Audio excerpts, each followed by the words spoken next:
අන්තිම කෑල්ල බං මේ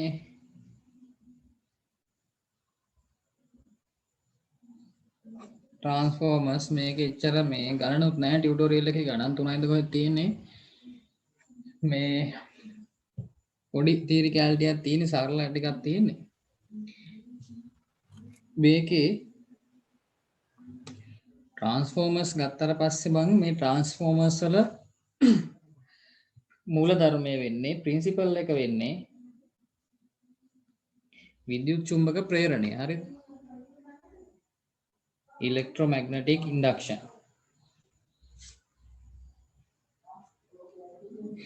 electromagnetic induction තමයි මේ ට්‍රාන්ස්ෆෝමර් එක ප්‍රින්සිපල් එක වෙන්නේ එතකොට මේ ට්‍රාන්ස්ෆෝමර් එකෙන් කරන්නේ AC කරන්ට් එකක විශාලත්වය අඩු හෝ වැඩි කරලා ලබා දෙන එක තමයි ට්‍රාන්ස්ෆෝමර් එකකින් වෙන්නේ. හරිද? AC කරන්ට් එක විශාලත්වය අඩු හෝ වැඩි කරලා දෙන එක තමයි ට්‍රාන්ස්ෆෝමර් එකකින් වෙන්නේ. එතකොට ට්‍රාන්ස්ෆෝමර් එකක් ඇන්දොත් අපි හරිද?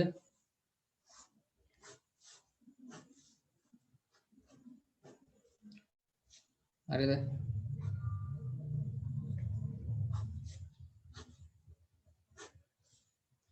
කොහොමනේ තියෙන්නේ? මේ පැත්තේ මොකක් හරි එකට කනෙක්ට් ලා තියෙනවා. මේ පැත්තෙන් සප්ලයි එකක් දීලා තියෙනවා. හරිද? V1 කියලා ගත්තොත් V2 කියලා ගත්තොත් මෙතන EMF එක E1 කියලා ගත්තොත් මෙතන E2 කියලා ගත්තොත් මෙතන N1 වට සංඛ්‍යාවක් තියෙනවා. මෙතන N2 වට සංඛ්‍යාවක් තියෙනවා කියලා ගත්තොත් මේක මෙහෙම ශ්‍රාවයක් නිර්මාණය වෙනවනේ. ඔන්නෝමනේ මේකේ ට්‍රාන්ස්ෆෝමර් එක සාමාන්‍ය ට්‍රාන්ස්ෆෝමර් එකක් අපි අඳින්නේ.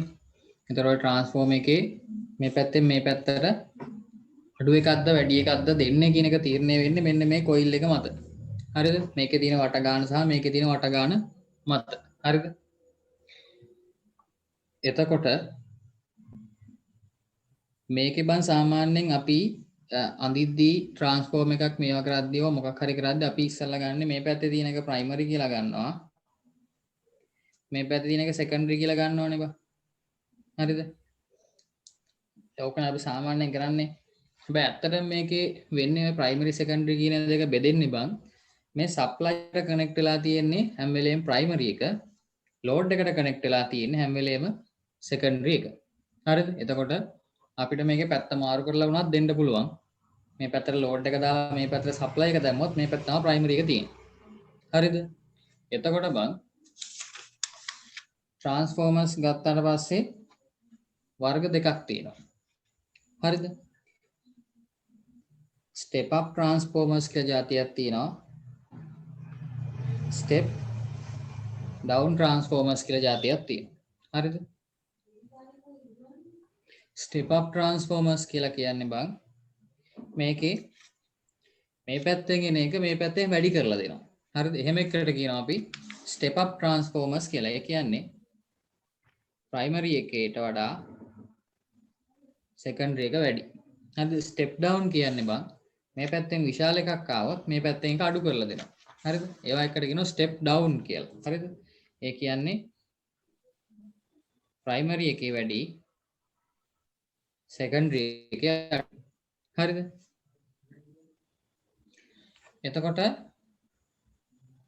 ඕක තමයි ට්‍රාන්ස්ෆෝමර්ස් එක බේසික්ම ටික. හරිද? එතකොට මම අර කලින් කිව්වා වගේ සප්ලයි එකට කනෙක්ට් වෙලා තියෙන ප්‍රයිමරි එක ලෝඩ් එකට කනෙක්ට් වෙලා තියෙන සෙකන්ඩරි එක. හරිද?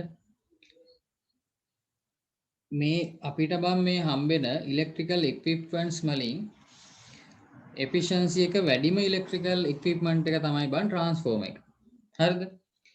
අපිට ඉලෙක්ට්‍රික එෆිෂියන්සි එක වැඩිම එක කියලා කියන්නේ ට්‍රාන්ස්ෆෝමර් එක තමයි එෆිෂියන්සි වැඩිම කියලා කියන්නේ. සමහර විට අහන්න පුළුවන්. හරිද? ඒක එෆිෂියන්සි එක 195ට වඩා වැඩි එෆිෂියන්සි එකක් ට්‍රාන්ස්ෆෝමර් එක තියෙන්න පුළුවන්. හරිද? එතකොට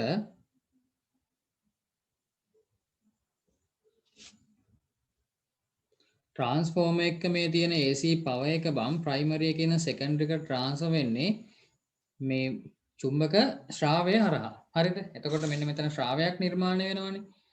මෙතන තියෙන ශ්‍රාවයක් නිර්මාණය වෙලා මේ දෙක අතර ඩිරෙක්ට් ලින්ක් එකක් නැහැ කියලා උඹලට පැහැදිලිව පේනවනේ. එතකොට මෙන්න මෙතන ශ්‍රාවයක් නිර්මාණය වෙලා ඒ හරහා තමයි මෙතන මෙන්න මේ දෙක අතර කනෙක්ෂන් එක හදාගන්නේ. හරිද? එතකොට මේ ට්‍රාන්ස්ෆෝර්මර් එක AC පවර් එක ප්‍රයිමරි එකේ ඉඳන් සෙකන්ඩරි එකට ට්‍රාන්ස්ෆර් වෙන්නේ මැග්නටික් ෆ්ලක්ස් එක හරහා. හරිද? එතකොට ඒ දෙක අතර කිසිම ඉලෙක්ට්‍රිකලි සම්බන්ධයක් නැහැ. හරිද? එතකොට මේ මැග්නටික් ෆ්ලක්ස් එක හරහා තමයි ඒ දෙන්න අතර කනෙක්ෂන් එක හදන්නේ. හරිද? එතකොට මේකේ මේ E1 E2 හොයන්න මේකෙත් අපි පාවිච්චි වෙන්නේ බා මේකේ පාවිච්චි වෙන්නේ ෆැරඩේගේ නියම තමයි පාවිච්චි වෙන්නේ. හරිද? ෆැරඩේගේ නියම. හරිද? එතකොට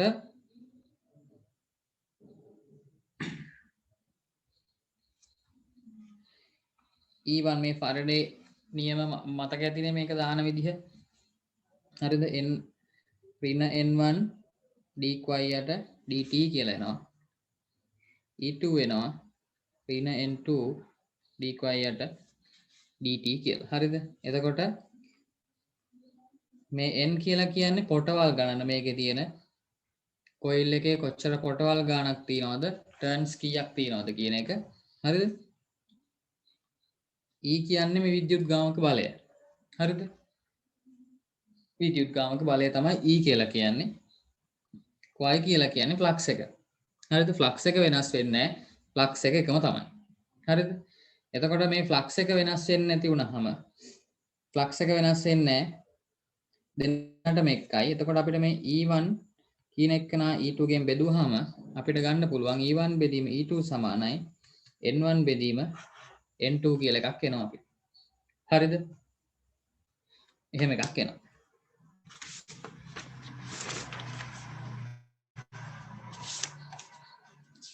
ඊට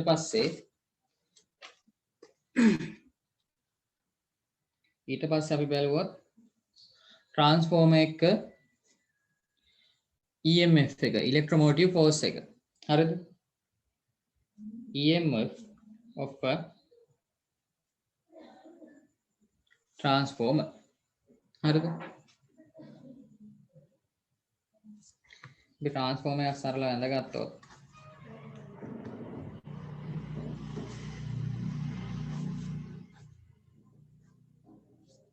හරිද? V1 E1 E2 V2 මේ පැත්තෙන් එන කරන්ට් එක IM කියලා ගමු. හරි. එතකොට මෙතන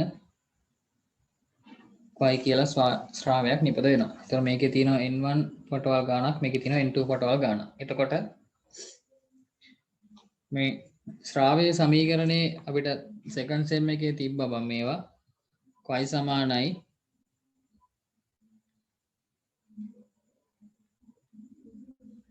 හරිද?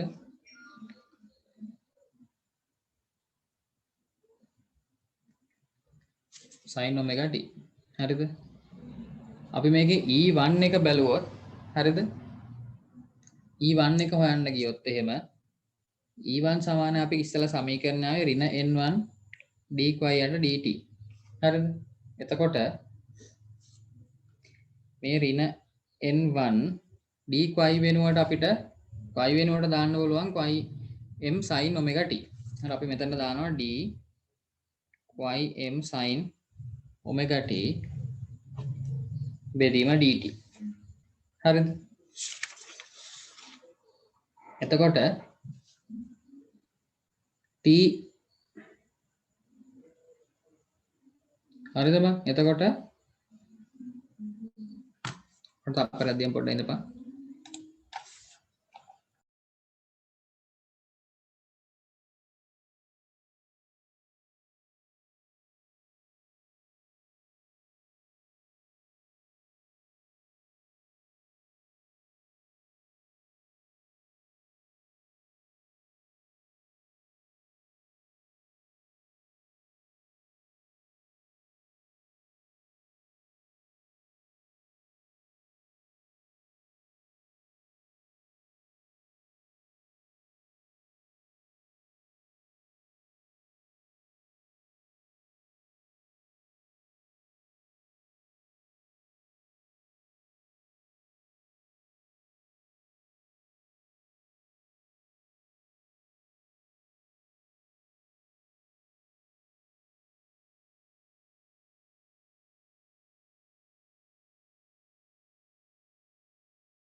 අවුද මේ දයාන් පොඩ විනාඩියකට පොඩ්ඩක් රෙකෝඩින් එක නවත්තා මට මේ විනාඩි දෙකක් දීපන් පොඩ්ඩක්.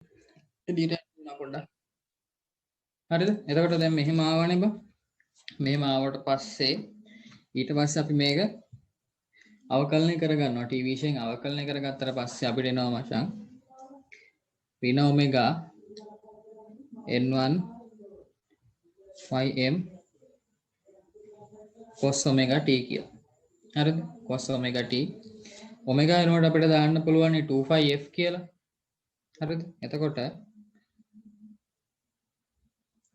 omega වෙනුවට දාන්න පුළුවන් 2πf කියලා. එතකොට cos omega t වෙනුවට දාන්න පුළුවන් අපිට sin අනුවරිණ omega t කියලා. sin අනුවරිණ omega t දාලා මෙන්න මේ ඍණ එක ඇතුළට ගියොත් අපිට පුළුවන් sin omega t ඍණ අණුව කියලා ගන්න. එතකොට මේක ලියුව හැකි බං 2πf n1 ym sin omega t ඍණ අණුව කියලා. හරිද?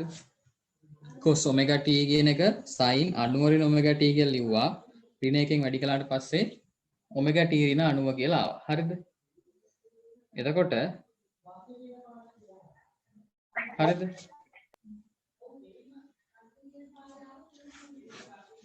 එතකොට බං මේ මැක්සිමම් එක කියන්නේ හරිද?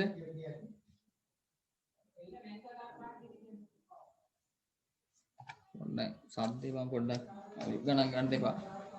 හරි? එතකොට මැක්සිමම් RMS value එක සැලකුවොත් හරිද? මැක්සිමම් එද්දී මේ sin එක එකක් වෙනවනේ බං. මැක්සිමම් කියන්නේ මේ sin අගය එකක් වෙනසෙන් sin වගුවේ ගත්තට පස්සේ උපරිම අගය එකනේ. එතකොට maximum RMS value එකේදී මේ E1 කියන එක අපිට ලියුව හැකි 2πf n1 ym කියලා. හරිද? එතකොට මේ 2π කියන එක අපිට ලියන්න පුළුවන්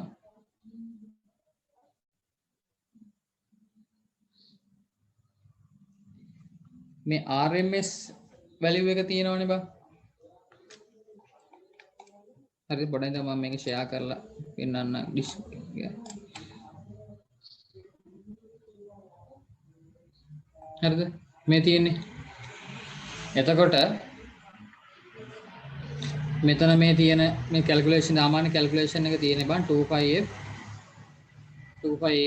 n1 ym. හරිද? එතකොට මේක සාමාන්‍යයෙන් RMS එකෙන් තමයි මම වැලියු එක තමයි අපි පාවිච්චි කරන්නේ කැල්කියුලේෂන් වලට. හරිද? RMS value. ඒතර RMS එකේදී E1 RMS වැලියු එක ගත්තාම ඒක ඇවිල්ලා E1 බෙදීම මූල 2යි කියලා තමයි එන්නේ බා. හරිද? හරිද? එතකොට E1 බෙදීම RMS වැලියු එක. එතකොට අපිට මේ RMS වැලියු එක ලියන්න පුළුවන් කියන්නේ E max බෙදීම මූල 2 බා. හරිද? මේවා අර මේ පරණ තිබ්බ සමීකරණ. හොඳයි RMS වැලියු එක සමානයි E max. මම මේක නෝට් එක දාන්න. E max බෙදීම මූල 2. හරිද? එතකොට මේ RMS එකේදී E1 එක අපිට ලියව හැකි E1 බෙදීම මූල 2යි කියලා. ඒ කියන්නේ ආයතර 2π මේකම තමයි. හරිද? මැක්සිමම් එක ඇවිල්ලා මෙයා එකක් වුණාම 2πf n1 ym වෙනවා. එතකොට 2π සුළු කරගත්ත හැකි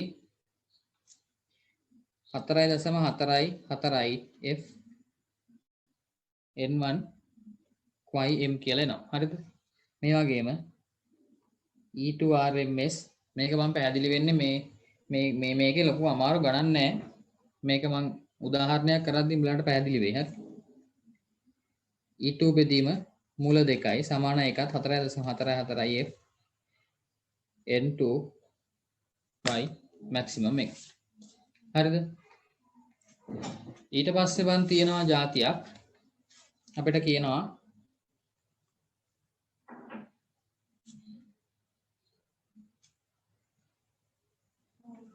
ideal transformers කියලා જાතියක්. හරිද? ideal transformers කියලා කියන්නේ බං මේ කිසිම loss එකක් හෝ resistance එකක් නැති transformers වලට කියනවා ideal transformers කියලා. හරිද? එතකොට මේ ideal transformers වල iron loss එකක් නැහැ. එතකොට මේ winding එකේදී අපේ මේ coil එකෙන් කිසිම resistance එකක් නැහැ. එතකොට කිසිම leakage එකක් නැහැ. එහෙම ඒවට තමයි මම කියන්නේ. එහෙම එකට තමයි අපි කියන්නේ මේ ideal transformers කියලා. හැබැයි practically අපිට ideal transformers හොයාගන්න බෑ. එතකොට ideal transformer එක සාමාන්‍යයෙන් අපිට මේ E1 බෙදීම E2 සමානයි N1 බෙදීම N2 කියන අපි කලිනුත් ඔප්පු කරානේ. මේක සමාන වෙනවා V1 යට V2 ට. හරිද? ideal transformer එක. එතකොට ideal transformer එකක් ගත්තට පස්සේ බං කිසිම loss එකක් නැහැනේ. එතකොට කිසිම loss එකක් නැති වුණාට පස්සේ මේක input එකේයි output එකේයි volt ampere readings ඔක්කොම equal. හරිද? එතකොට එහෙම equal වෙන හින්දා මේකේ V1 I1 සමාන වෙනවා V2 I2 ට. හරිද? V2 I2 ට. එතකොට මේ අනුව අපිට ලියන්න පුළුවන් V1 යට V2 සමානයි I2 යට I1 කියලා. හරිද? එතකොට අපිට දැන් මේ ඔක්කොම දැන් resistor එකේ resistance එකයි අපිට inductor එක resistance එකයි ඔක්කොම ගත්තාට පස්සේ impedance එක එනවනේ. එතකොට අපිට මේකේ impedance එක ලියන්න පුළුවන් Z1 සමානයි V1 යට I1 Z2 යට සමානයි V2 යට I2 කියලා. හරිද බං? එතකොට අපිට තවදුරටත් මේක එකක් හදාගත්ත හැකි. Z1 බෙදීම Z2 ගත්තට පස්සේ අපිට එනවා V1 යට I1 බෙදීම V2 යට I2 නේ. එතකොට මේක ගත්තාම වැඩි කිරීම I2 යට V2 කියලා එන්නේ. හරිද?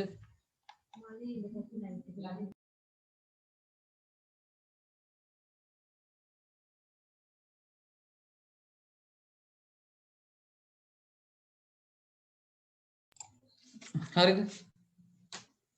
එතකොට මේක අපි පද සමාන පද ළඟට ගත්තොත් බං මේක එනවා V1 යට V2 වැඩි කිරීම I2 over I1 කියලා. හරිද? එතකොට මේක තමයි සාමාන්‍ය Z1 යට Z2 ගේ සමීකරණ. එතකොට I2 යට I1 කියලා අපි ගත්තානේ බං. එතකොට V1 යට V2 සමානයි I2 යට I1. එතකොට මෙතන V1 යට V2 I2 යට I1. එතකොට මේ වෙනුවටත් අපිට පාවිච්චි කරගන්න පුළුවන් මෙන්න මෙතන I2 යට I1 කියන එක. එතකොට මේකටම දැම්මට පස්සේ එනවා V1 යට V2 වැඩි කිරීම I2 යට I1 කියන්නේ ආපහු V1 යට V2. හරිද? එතකොට Z1 යට Z2 සමාන වෙනවා බං V1 යට V2 ගේ වර්ගයට. හරිද? එතකොට මේක ideal transform එකක් ඉඳලා හරිද? මෙන්න මෙහෙම ගන්නත් පුළුවන්. හරිද? එතකොට ඒකම ආපහු සමාන කර හැකි අපිට N1 යට N2 ගේ වර්ගයට. එහෙම ගත්ත හැකි මෙයා වෙනුවට ගත්තා කියපන්කෝ. අපි දැන් මෙයා වෙනුවට V වලින් පාවිච්චි කළේ මේ. එතකොට මෙයා වෙනුවට I වලින් පාවිච්චි කරන්නත් පුළුවන් නේ. ඒකත් ලියන්න පුළුවන් බං. I2 යට I1 ගේ වර්ගය කියලා. ඊට පස්සේ ඕන්න E වලින් ලියන්නත් පුළුවන්. හරිද?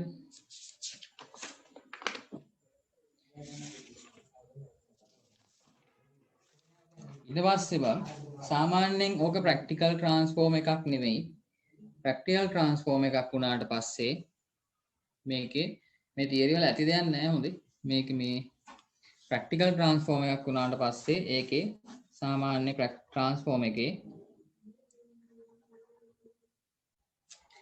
මෙන්න මෙහෙම ඉන්ඩක්ටර් එකේ රෙසිස්ටන්ස් එක්කුයි රෙසිස්ටර් මේව ඔක්කොම රෙසිස්ටන්ස් එකක් තියෙනවා මේක. හරිද? ඔන්න ඔහොම තත්ත්වයක් තමයි තියෙන්නේ මේ ප්‍රැක්ටිකල් ට්‍රාන්ස්ෆෝර්ම එක. එතකොට රෙසිස්ටන්ස් එකක් ලොස් එකක් නැති ට්‍රාන්ස්ෆෝර්ම එකක් හොයාගන්න බෑ අපිට. හරිද? එතකොට මම මේකේ නෝට් කෑල්ල දාන්නම්. ට්‍රාන්ස්ෆෝර්මර් තියරි පාඩමේ ඔය ටික විතරයි බං කියලා තියෙන්නේ. හරි. සරලව ඔච්චරයි තියරි තියෙන්නේ. පිට මේ බලපන් ගිහිල්ලා මේ pages 10ක ප්‍රසන්ටේෂන් එකක් තියෙන්නේ මේ ඒකේ මම දාන්නම්කෝ.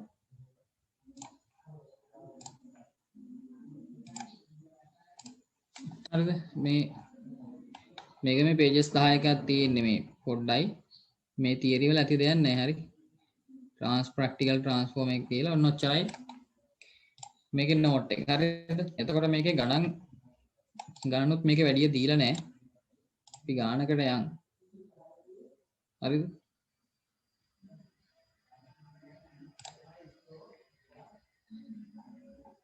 හරිද? එතකොට මේකේ බං ගණන් 3යි මෙහෙම තිබ්බට ට්‍රාන්ස්ෆෝමර්ස් වලින් දීලා තියෙන්නේ. අනිත් මේ ගණන් 3ම දීලා තියෙන 3 phase වලින්. හරිද? හැබැයි මෙතන තියෙන 3 phase ගණන් ටික සෑහෙන හොඳයි. හරි? එතකොට මම මේකේ පළවෙනි බැලුවොත් අපිට දීලා තියෙනවා බං ඒකේ a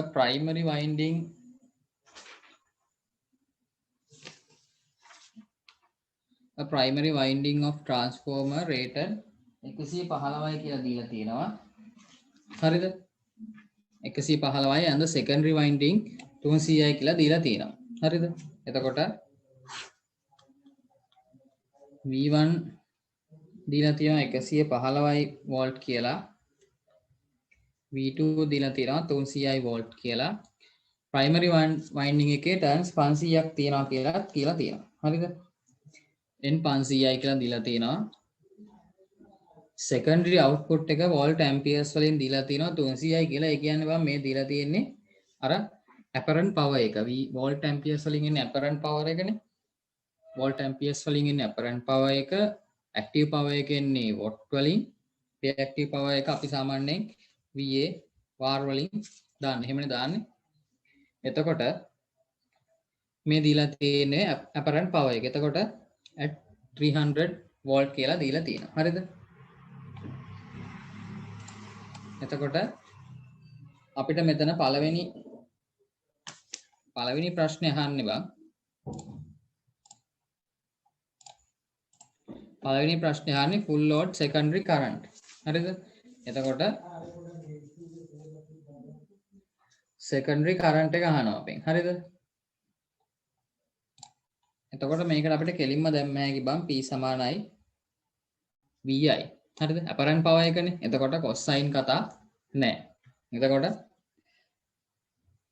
එතකොට I2 කියන එක නා සමාන වෙනවා P බෙදීම V ට. හරිද? P කියන්නේ අපිට දීලා තියෙනවා 300යි volt amperes කියලා දුන්නා. V2 අපිට දුන්නා 300යි volt කියලා. එතකොට I2 කියන එක නා එනවා 1 ampere කියලා. හරිද? දෙවෙනි එකේ අහනවා full load primary current කියලා. primary current එක අහනවා. එතකොට මේකේ අර regret all losses කිව්වට පස්සේ losses ටික ඔක්කොම regret කරාට පස්සේ මේක ideal transform එකක් වෙනවනේ. ඒතර ideal transform එකක් වෙච්ච ගමන් අපිට පාවිච්චි කරන්න පුළුවන් සමීකරණේ බං V1 යට V2 සමානයි I2 යට I1 කියලා. එතකොට V1 දීලා තියෙනවා අපිට 115යි කියලා. V2 දීලා තියෙනවා 300යි කියලා. I2 තමයි අපි හොයන්න ඕනේ. හරිද? එතකොට I1 අපි හොයාගත්තා 1යි කියලා. හරිද? අනේ I2 අපි හොයාගත්තනේ. I1 1යි. I2 තමයි හොයාගන්න ඕනේ. හරිද? එතකොට I1 සමාන වෙන්නේ 300 බෙදීම 115කට උත්තරේ එනවා බං 2.6යි 1 amperes කියලා. හරිද? එතකොට තුන්වෙනි එකේ අහන්නේ බං the relationship between the primary current and the secondary current. හරිද? primary current and the secondary current relationship එක අහනවා. එතකොට I1 යට I2 අපිට ලියන්න පුළුවන් 2.6 බෙදීම 1. එතකොට එහෙනම් අපිට මේ දෙක අතර රිලේෂන්ෂිප් එක ලියුව හැකි බං I1 සමානයි 2.6 1යි I2 කියලා. හරිද? ඊට පස්සේ අන්තිමට අහන්නේ බලන්න number of turns on the secondary winding. secondary winding එකේ turns කීයක් තියෙනවද කියලා අහන්නේ. එතකොට ඒකත් ඇවිල්ලා හරිම සරලයි බං ඒක. එතකොට මේ I1 යට I2 සමානයි NP යට NS කියලා එනවා. හරිද? NP යට NS කියන්නේ අපිට මේක ගත්ත හැකි. හරි. කපමං හරි. සමීකරණේ තියෙනවානේ VP යට V1 යට V2 සමානයි I2 යට I1 කියලා. එතකොට VP යට VS සමාන වෙන්නේ IS යට IP ට. V1 යට V2 සමාන වෙන I2 යට I1 ටනේ. මේක සමාන වෙනවා ඒත් ඒ විදිහටම NP යට NS ට. එතකොට අපිට මේක වෙනුවට මේක කෙලිම පාවිච්චි කරලා හදන්න පුළුවන්. එතකොට VP අපිට දීලා තියෙනවා 115යි කියලා. VS දුන්නා 300යි කියලා. NP දුන්නා අපිට 500යි කියලා. NS තමයි හොයන්න කියලා කියන්නේ. හරිද? එතකොට NS එනවා මේ දෙක ගුණ කරලා හැදුවට පස්සේ 1304යි ටර්න්ස් කියලා. හරි. මේකේ හදන්න දෙයක් නෑ බං නිකම්ම සමීකරණ ටික දාන්න තියෙනවා. හරි. මේ විනාඩි 10න් ඉවර වෙයි.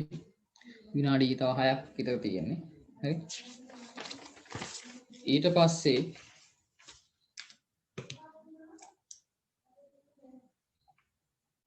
දෙවනි ගාන ගත්තහම දෙවනි ගාන කියන්නේ an ideal transformer has an input voltage of 480 output current and voltages are 10 120යි කියලා දෙනවා. එතකොට determine the input current කියලා කියනවා තමයි. එතකොට මම මේක හදන්න දෙයක් ඇත්තෙම නැහැනේ. මේක එතකොට අපිට සම්බන්ධයෙන් නිකම්ම දාන්න විතරයි තියෙන්නේ. VP යට VS සමානයි IS යට IP කියන සමීකරණය නිකම්ම දැම්මහම එනවා 480 බෙදීම 120 සමානයි 10 යට IP කියලා. එතකොට මේක සුළු කරාට පස්සේ එනවා බං IP සමානයි 2.5 amperes කියලා. හරි. මේක මේ තුන්වෙනි ගාන පොඩ්ඩක් සංකීර්ණයි බං. හරිද? මම මේ ගාන මට මේ ගාන පැහැදිලි කරන්න ඇත්තටම තේරෙනවා අඩුයි. හරිද? මේ ගානේ උත්තරයක් මට මේ සිතේල එවලා තිබ්බා අදපු උත්තරයක්. මම ඒකත් බැලුවා. මේ මට ඒක හරියට පැහැදිලි කරන්න තේරෙන්නේ නැහැ. කවුද මේ සචිනි වාට පුළුවන්ද මේ තුන්වෙනි ගාන පැහැදිලි කරලා දෙන්න?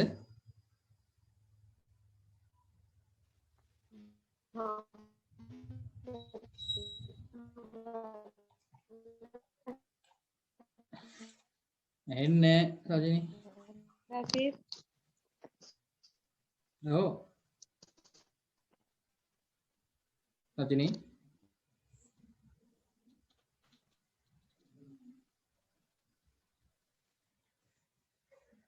සජිනි. මොකුත් නෑ මේ බලන්න.